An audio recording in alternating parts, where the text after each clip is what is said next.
ఈరోజు మనం మెయిన్ ఒక టాపిక్ వచ్చేసి చాలామంది అంటే స్టిల్ ఇంత ఆర్టిఫిషియల్ ఇంటెలిజెన్స్ ఎరాలో కూడా చాలామంది మోస్ట్ కామన్గా చేస్తున్న మిస్టేక్ గురించి డిస్కస్ చేద్దాం. ఏంటంటే అది నేటివ్ బ్యాండేజెస్.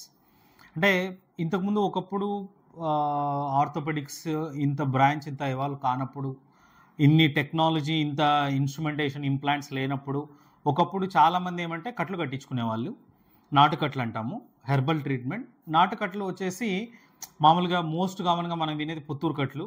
ఈ పుత్తూరు కట్లు అవి బ్రాంచెస్గా డివైడ్ అయిపోయి ఇప్పుడు లోకల్లో కూడా చాలామంది అంటే పల్లెటూళ్ళలో నాటుకు గుడ్డేసి పసురు పిండి కట్లు కడతా ఉంటారు.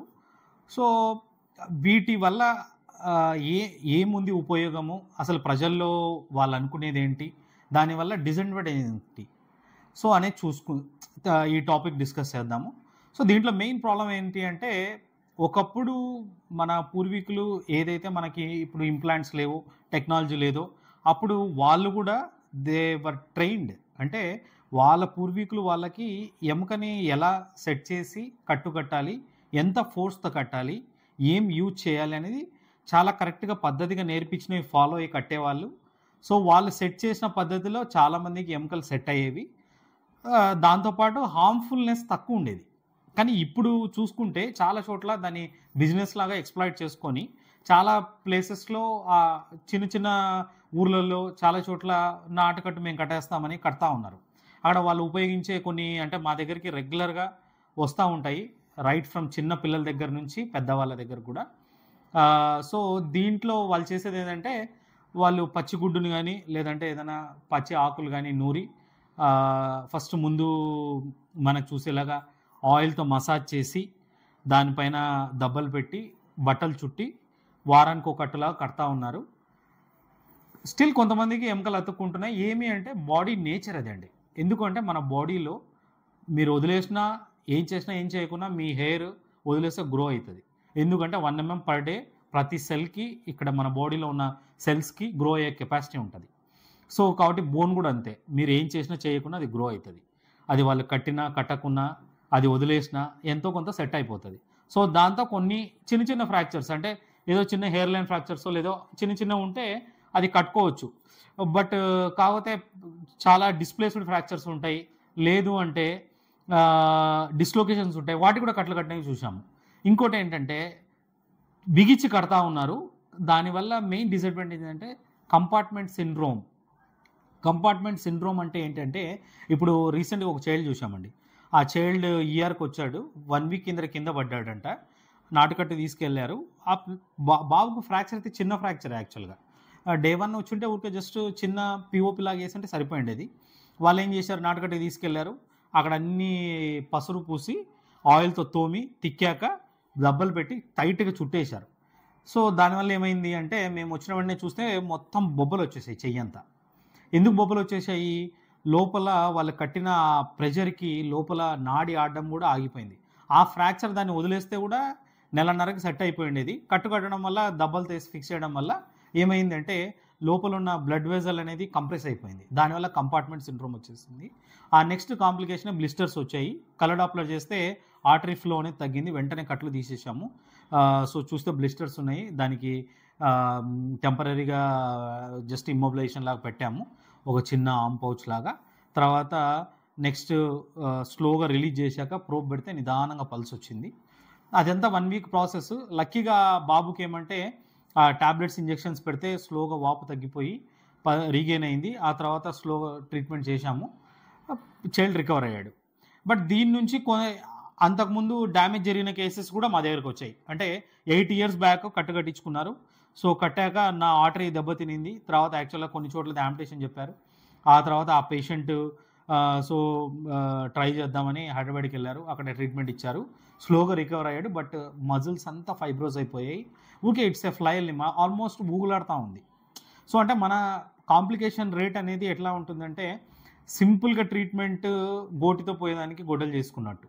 సో సింపుల్గా ఒక ట్రైన్డ్ ఆర్థోపెడిషియన్స్, ట్రైన్డ్ డాక్టర్స్ దగ్గరికి వెళ్తే దాన్ని చూస్తారు, దానికి కావాల్సిన ట్రీట్మెంట్ అప్పటికప్పుడు చూసుకొని సింపుల్గా దాన్ని ఫ్రాక్చర్ డిస్ప్లేస్ కాకుంటే చిన్న సపోర్ట్ లాగా. ఒకవేళ మీరు ట్రాన్స్పోర్టేషన్కి ఏదైనా ప్రాబ్లం ఉంటే అక్కడికి ఏం చేయాల్సిన అవసరం లేదు. జస్ట్ ఒక బట్ట తీసుకొని ఒక క్లాత్ తీసుకొని ఇలా చుట్టేసి మెడకు చుట్టేసి ఇట్లా పట్టుకొని వస్తే సరిపోతుంది.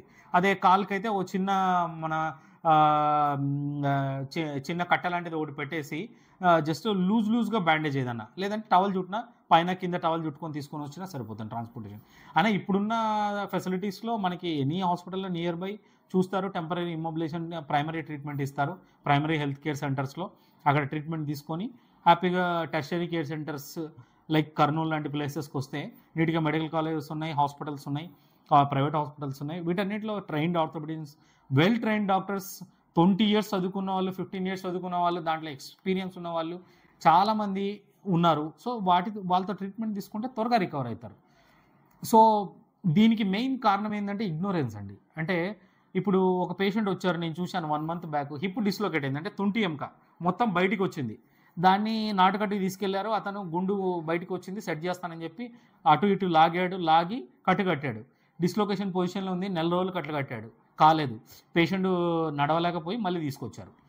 సో 1 month తర్వాత వెరీ డిఫికల్ట్గా వచ్చింటే 5 నిమిషాల్లో అయిపోయే పనికి డిస్లోకేషన్ అనేది ఒక జాయింట్, ఇది కప్ అనుకోండి, ఇది హెడ్ అనుకోండి, అది ప్లేస్లో ఉన్న ప్లేస్లో కాకుండా పక్కకి వెళ్ళిపోతుంది.